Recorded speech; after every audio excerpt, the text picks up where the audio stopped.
I've been playing Forza Horizon 6 for the last week and really enjoying it as a long-time fan of the series. It's a fun game, it runs well on PC, and it looks great, with tons of visual upgrades compared to the previous title. But there's also room for optimization, so in today's video I'll be running through every setting in Forza Horizon 6 and showing you the best settings to change to maximize performance without losing too much from the graphics. The good news about Forza Horizon 6 is that, like previous titles, I'd say it's a pretty well optimized game. On the maximum settings, it is naturally heavier to run than Forza Horizon 5, which makes sense as the visual quality is better in my opinion, but I wouldn't call the performance cost brutal. There's also a ton of options to improve performance with great scaling. As you would have seen from Steve's performance video, 1440p high preset runs really well on most hardware. The game also supports most modern features. For upscaling, there's DLSS 4.5, FSR 3.1 that can be upgraded to FSR 4.1 via AMD's driver override, and XeSS 2.0. It's disappointing to see frame generation is only available on NVIDIA GPUs via DLSS with no option for FSR or XeSS frame generation. However, I don't think this will be a required feature for most gamers. Despite the use of ray-traced effects, ray reconstruction and ray regeneration have not been implemented. Few quick notes about test systems before getting into everything. All visual comparisons were captured at 4K using the NVIDIA GeForce RTX 5090 with DLSS quality enabled. I would strongly recommend watching this video using YouTube's 4K mode for the highest bitrate. Performance was tested primarily on an RTX 5060 Ti 16GB at native 1440p. The CPU used is the AMD Ryzen 7 9800X3D with 32GB of DDR5 6000 memory. So let's get into it. Today's video is sponsored by the AOC Q27G4SD, a high-quality, affordable QD-OLED gaming monitor. It's got a 27-inch panel, 1440p resolution, and a high 360Hz refresh rate, making it the perfect choice for both fast-paced competitive gaming and immersive single-player titles. With the beautiful QD-OLED panel in the Q27G4SD, you're getting a brilliant true HDR experience, including deep blacks, per pixel control, 1000 nits of peak brightness, and Display HDR True Black 400 certification. There's also lightning fast response times, adaptive sync support, and HDMI 2.1. We highly recommend QD-OLEDs for gaming, so to learn more about the AOC Q27G4SD and to get a special limited time offer, please check the links in the description below. The most intensive setting in Forza Horizon 6 is GI quality. This is split into two options, ray traced GI quality and screen space GI quality. When you enable the ray tracing option, screen space is disabled. The setting can also have a large impact on visuals in some scenes, so picking the right option here is critical to balancing performance and graphics. Like a lot of global illumination options we see across various games, higher settings can provide little to no visual quality gain or a massive gain depending on how the light sources are placed. If lighting is more direct, like when there's sunlight streaming from directly above, the GI quality settings have a subtle impact, I'd say. But if there's a lot of potential bounce lighting, like inside some tunnels or at sunrise or sunset, higher GI quality options can transform the way the game looks. Let's focus on this tunnel example to begin with. The most natural and best looking lighting comes from using ray traced GI quality on either high or medium. High uses a higher sample count for less noisy, higher quality global illumination, but medium looks pretty similar in a lot of situations, just at a lower sample count. Low, though, strips back some of the bounce lighting, resulting in less depth and visuals that are noticeably different to medium. Then as we move from ray traced low to screen space ultra, there's another leap in visuals with a more simple presentation. Ultra is pretty similar to high and medium, with off removing the last remaining bits of ambient occlusion. Here's another example at sunset. Ray traced medium has lower fidelity than ray traced high, but largely looks the same.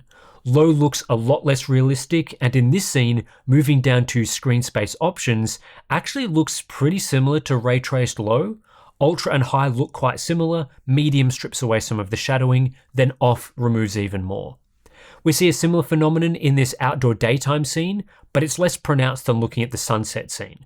Ray traced high and medium offer the best shadowing and depth, there's a step down to ray traced low, but then a lot of the screen space options look quite similar. In this scene at night, the difference between ray traced high and screen space high is negligible, so there are definitely scenarios where this setting has little impact. The issue with the GI quality setting using the ray traced options is noise. Even using this setting on the maximum option of high, there can be visible noise on the road, in foliage, and on other surfaces with bounce lighting. This can be difficult to spot during fast-paced races where you probably won't be looking too closely at things like tree details, but occasionally the road noise artifacts are bad and in a zone you might actually be looking at. This noise gets worse on the medium and low settings due to lower sample counts. In some situations, medium looks blurrier than high in fine foliage detail.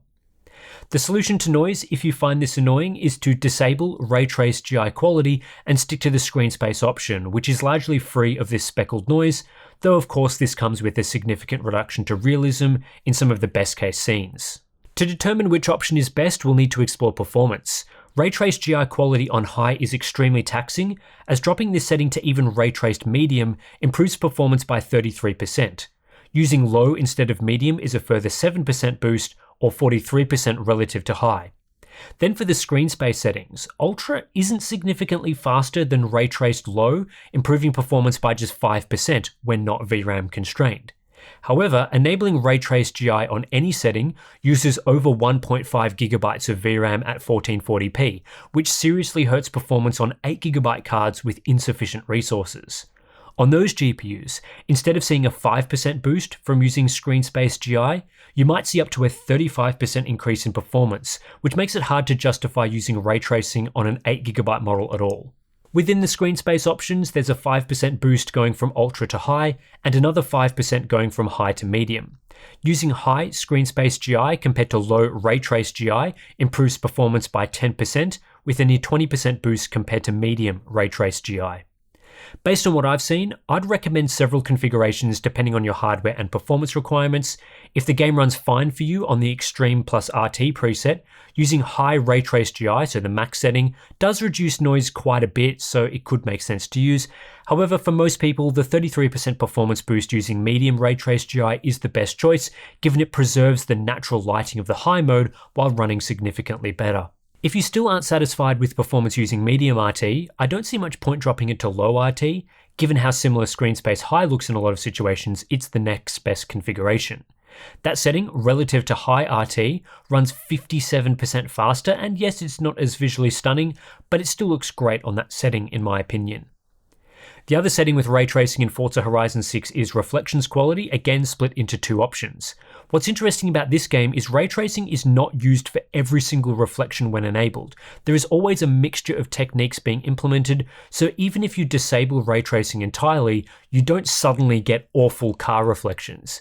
In fact, a lot of the time car reflections are unaffected by the standard reflections quality settings, which makes sense as they have their own setting. I found the impact of the reflections quality setting most noticeable on buildings and water. In the city areas of Tokyo, using ray tracing significantly improves the quality and accuracy of reflections on the building windows. High versus medium versus low is a simple case of ray tracing draw distance. Higher settings reflect more objects further into the distance. Low has quite a short draw distance, so in some situations this setting doesn't look that different to using screen space reflections.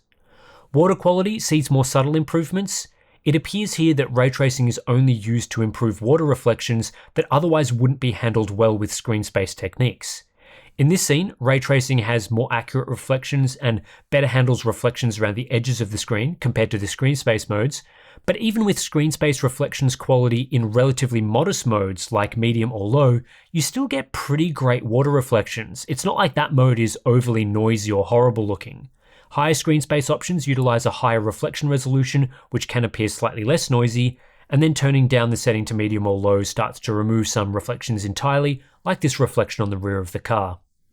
The other thing that ray tracing does is it can solve some reflection disocclusion artifacts present with screen space reflections, but due to the way the game combines reflection techniques, using ray tracing doesn't always resolve this problem. Throughout most of my gameplay, I didn't find this to be a hugely distracting issue, however ray tracing is still the best option visually. Reflections quality is a much less demanding setting than GI quality. Ray tracing on high and medium performs quite similar, with low improving FPS by 3%. There's a step jump using screen space only, with the extreme mode running 10% better than RT low and 13% better than RT high. Screen space high is also about 2% faster than extreme, while medium and low are about 4% faster. The same thing applies for enabling ray tracing on 8GB GPUs as we saw from the GI quality setting. Due to the extra VRAM that is used, screen space reflections can run over 40% faster on resource-constrained cards, but if you have enough VRAM, the difference is much smaller. If you're targeting the best optimized visuals, I think leaving reflections quality on ray tracing high is a good choice, as you don't gain much performance dropping to medium or low, while reflections look a lot worse in the city. But if you're after better performance, I'd drop this down to screen space high, as it's a good way to boost FPS by 15%, and it doesn't harm car reflection significantly, which is the main type of reflection you'll see while racing.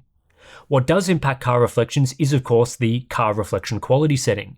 Forza Horizon 6 seems to use a specific custom rendering technique to deal with the beautiful, high quality reflections you get on the surface of cars, as opposed to relying entirely on ray tracing.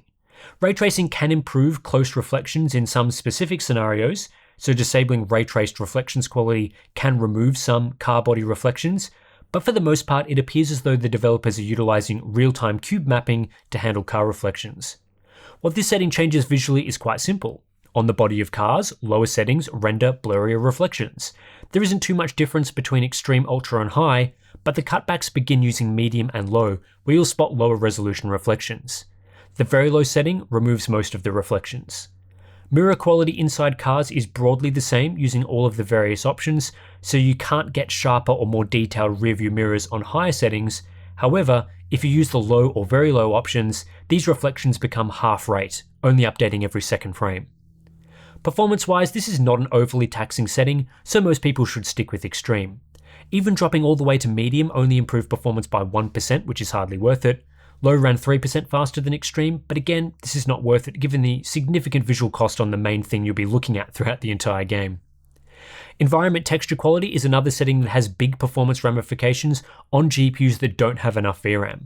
It also has a sizable impact on visual quality, especially at 4K, where the extreme setting is clearly the best way to play. Texture quality is very impressive on maximum in my opinion, offering sharp and detailed road and surface textures in a lot of scenes. Even dropping this down one notch to Ultra, which reduces VRAM usage by over 1 GB, causes a noticeable loss of texture quality. This road, for example, is noticeably sharper using Extreme compared to Ultra. Further reductions down to High and Medium cause some textures to become very blurry. Anything at or below High also forces environment geometry quality to High, which strips out many details, though here everything is compared on the same geometry high setting. While the setting is labelled high, I feel the textures in this mode are not especially high quality, whereas Extreme is like having a proper 4K texture pack enabled, which makes sense when you realise dropping from Extreme to high reduces VRAM usage by about 3 GB on an 8 GB GPU. Medium and low are even blurrier, especially in city scenes where the road textures are basically potato quality, though this doesn't have as much impact on VRAM. In other scenes, dropping to low really strips away a lot of distant texture detail, making things look flat and awful. What's interesting about this mode is the performance impact. If you have enough VRAM to run maximum settings, environment texture quality has a small impact when we isolate just the impact of this setting. Dropping from extreme to high boosts performance by 2%, but given I said using extreme was like using a 4K texture pack, I'd highly recommend sticking with extreme if you have enough VRAM. From max to min settings I saw up to a 4% performance increase. But if you have an 8GB GPU, environment texture quality has a huge impact, especially between settings that exceed the VRAM buffer, like Extreme and Ultra, and those that don't, like High. On an 8GB RTX 5060, I saw nearly a 30% gain to performance when using High instead of Extreme, with no further gain from lower settings. Essentially, if you have one of these GPUs, you will need to use no higher than High, otherwise you will see a severe performance loss. Environment geometry quality controls world density. Higher settings load in more objects, especially outside city areas. There's quite a large difference between the top couple of settings. Extreme has by far the most density, loading a much higher amount of grass and shrub foliage than Ultra. What you get with the Extreme mode really looks excellent in my opinion, and is the ultimate way to experience the game. Ultra is another large step up compared to High, the mode that is forced when using texture quality at or below High. This setting strips back close and far detail compared to Ultra, reducing grass in the immediate area and making distant hills look much more barren and lifeless. Below High, the setting changes are more subtle, but items are still being removed and geometry in the city areas is being reduced and simplified. Performance-wise, environment geometry quality can have a decent impact, but it's perhaps not as large as you'd think given how much more dense the extreme setting looks. In the city benchmark pass, high ran 5% faster than extreme, though in the more foliage-dense environments outside Tokyo, I saw up to a 10% improvement using high. The performance difference from extreme to ultra was more negligible at 1 to 3%. I think with this setting, the optimal choice is to either commit the whole way and use extreme for the best world density, or dropping back to high for better performance. I don't see much point using any other settings, especially anything lower, which really only improve performance by 2% at most. Again though, 8GB GPU owners will be forced to use high, as that setting is required to use high texture quality. Shadow quality is pretty straightforward. This affects the resolution and geometric detail found in shadows. Higher settings are more accurate and higher in detail, with extreme providing the most shadowing around the world, especially in foliage. Ultra and high look pretty similar, though high is a step back in resolution, with low being the least defined option. Off looks terrible and is only designed for low-end hardware. For high-end gamers, I could understand using extreme because dropping to ultra only improves performance by 2%. But then the rest of the shadow settings deliver very similar performance to ultra, so I really wouldn't go any lower than that. Night shadows is also quite straightforward. On extreme, you get shadows cast from the moon as well as from car headlights. On ultra, moon shadows are removed while headlight shadows remain. Then on off, both of these types of shadows are removed, but not all shadows are deleted in night scenes, only these night-specific shadows. In the benchmark mode, night shadows had no performance impact, so this setting doesn't do anything outside of night, which makes sense. In night scenes with lots of shadows, I saw up to a 5% performance increase using ultra instead of extreme, with another 3% gain using off instead of ultra. That's a decently high performance impact, though in my opinion stripping away moon shadows also has a decent visual impact. I think high-end gamers should use the extreme setting here unless you're really struggling with performance at night. Ultra is then a good option for other gamers chasing performance. Car level of detail says it all in the name. Reducing this setting reduces the quality of car models. I didn't spot much difference between extreme and ultra, but the high setting loads in a lower quality version of your player car with subtle changes that reduce detail and make the model simpler. Medium then reduces the model quality of other cars in the race, and low further reduces other car model quality. This setting didn't make a substantial difference to VRAM usage for me and only slightly improved performance, increasing FPS by 2%, moving from extreme to high. If you're going for the best visual quality, I don't think that's worth it, as you spend a lot of time looking at your car model in this game, and they're such high quality, you really do want the best version here. But if you're targeting higher performance, I think dropping to high makes the most sense. Shader quality affects some surfaces and elements throughout the game. In rougher terrain, turning shader quality from extreme or ultra to high reduced the depth in the terrain, making everything look slightly flatter. Switching from high settings to medium or low can also reduce draw distance for some things like trees. For example, in this scene, the distant forest becomes simpler and less detailed using medium or low compared to high and above. In this scene, distant foliage is actually removed using medium compared to high, again affecting draw distance and overall world detail. Performance-wise, this setting doesn't make a huge difference. I saw about a 2% gain using high compared to extreme, which I feel is worth it as in most scenes it has very little impact visually. However, going below high does hurt visuals for a negligible gain in performance, so I wouldn't recommend the lower options. Volumetric fog affects the resolution of fog effects and can be turned off entirely on the lowest setting. Based on what I've seen, turning down this setting has a very small impact on visual quality, especially among the top modes. Eventually, on the medium and especially low settings, I did start to spot some artifacts in motion due to the lower resolution volumetrics, usually around the edges of the screen, almost as if the fog was loading in. But if you use at least high, you should be right.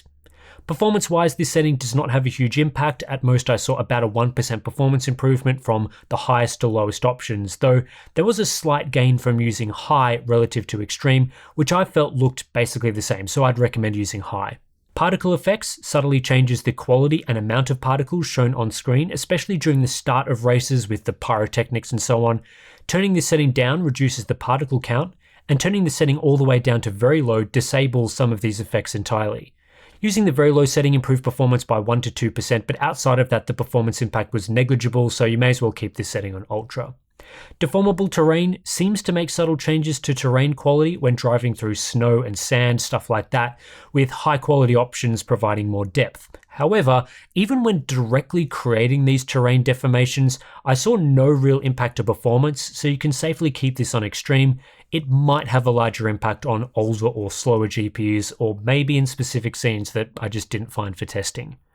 The lens effects option seems to handle things like raindrops hitting the camera in rainy environments. There didn't appear to be a huge quality difference between the options, but turning the setting off gets rid of rain interacting with the camera, which some gamers might actually prefer. I didn't find this setting to have a noticeable performance impact, so Ultra is fine. There's a couple more settings in the game that handle audio quality and motion blur quality. I found those settings to have no performance impact. I suspect the audio setting is for very low-end CPUs and handhelds. I'd keep both of these on the highest option, though of course we do recommend disabling motion blur, which is a separate option in the video settings. Lastly, before getting into our final optimized settings, a few additional notes. In this game, you can get compounding gains from reducing settings together. For example, if you turn off all of the ray tracing options, turning down shadow quality gives you a slightly larger performance gain than if you had ray tracing enabled. Similarly, if you reduce world density through the environment geometry quality setting, you'll see larger gains from reducing GI quality. This stacking effect allows the game to scale to larger degrees through presets than you might otherwise have expected from the individual differences in settings. Also, I'd recommend installing the NVIDIA Game Ready drivers for Forza Horizon 6, as they do improve performance compared to the driver that came immediately before it. This isn't always the case with Game Ready drivers. Sometimes they do nothing to optimize performance at launch relative to recent drivers, but with this title, it seems NVIDIA have made some last-minute improvements. So if you're the sort of person that doesn't update drivers regularly, probably install the latest ones to play Forza Horizon 6. Here's our optimized settings for the game. This is quite a well optimized game overall, so for those that are targeting the best visual quality at acceptable frame rates, I wouldn't change too many options. Lowering GI quality from ray traced high to ray traced medium provides a huge performance boost relative to the Extreme Plus RT preset, but other than that, many other settings either provide no major performance boost from lowering them slightly, or they do boost performance at a notable loss to visuals. As we don't really need to go searching for tons of extra performance in this game, I'm only recommending a few small tweaks for our quality settings. If you're searching for more performance, or would perhaps prefer to play Forza at a high frame rate, I'd recommend more extensive changes. The big one here is turning off both ray tracing settings, and a few other modifications to shadow quality and geometry. But there are also settings that are turned down in some presets that you can easily leave on max with little impact to performance, like audio quality, car reflections, and textures, provided you have enough CPU and VRAM resources, of course. For those on 8GB GPUs, or probably anything below 12GB, unfortunately we do have to provide a third set of optimized settings. To prevent a huge loss in performance, 8GB GPUs will generally have to disable ray tracing and set both environment texture quality and environment geometry quality to high. This configuration keeps the game comfortably under 8GB of VRAM usage. You can exceed 8GB and it doesn't nerf visuals or turn the game into a stutterfest, which is nice, but the overall frame rate suffers hugely with the highest quality settings enabled. In terms of the results, our hub quality settings offer performance very similar to the Ultra Plus RT preset, but instead of turning down lots of options, like you get with that preset, we're targeting the biggest gains from the fewest setting changes. The big advantage in my opinion from our settings is keeping texture quality and geometry quality on max. Both of these are turned down if you drop the preset from Extreme Plus RT to Ultra Plus RT and have a noticeable visual cost. Our hub performance settings deliver an experience between the Ultra and High presets, the ones without RT. You get about 25% more performance than the Extreme preset with a mixture of maxed out settings and high level settings. These settings run super well on modest hardware like an RTX 5060 Ti 16GB, delivering over 90 FPS at 1440p with DLAA enabled. There's not much more to say about Forza Horizon 6. I think Playground Games have done an excellent job with this title and have scaled their in-house Forza tech engine really well. There's high-end settings for those with powerful hardware, and tons of performance on offer through reducing settings, to the point where this game should run well on most GPUs released in the last 5 to 7 years. The developers have also done their best job of offering high-quality textures and world detail for gamers with enough VRAM, while also trying to make configurations work on 8GB, albeit with significant cutbacks to visual quality. Visually, I think this is a very impressive game on Ultra settings, especially in certain lighting conditions. The game looks phenomenal in that sunrise or sunset time window, the environments throughout the world are dense and highly detailed, car models look incredible, and it's not too punishing to get that sort of visual experience. There's also dynamic time of day lighting, seasonal changes, and a full weather system, all of which look great. This is a breathtaking game to play on a high resolution monitor with HDR enabled. I also think the game looks quite a lot better than Forza Horizon 5. I recently went back into that game and played a bit of it to see how it compares to Forza Horizon 6, and there's no doubting the newest game looks better. It's also more taxing to run, so that makes sense, but I don't think this is a case of visuals stagnating in the 5 years between series entrants. And the gameplay is still very fun. I'm having a blast driving around, completing events, doing all that sort of thing. So anyway, that's it for our Forza Horizon 6 optimization guide. I know you guys love these sorts of videos, so hopefully you found this one useful if you are planning to head into the world of Japan. If you do want to support Hardware Unboxed and the independent testing that we do, we have Patreon, links to those in the description below. If you sign up, you get access to some pretty cool benefits, Discord community, monthly live streams, BTS content, and plenty of other good stuff. So thanks for watching, and I'll catch you in the next one.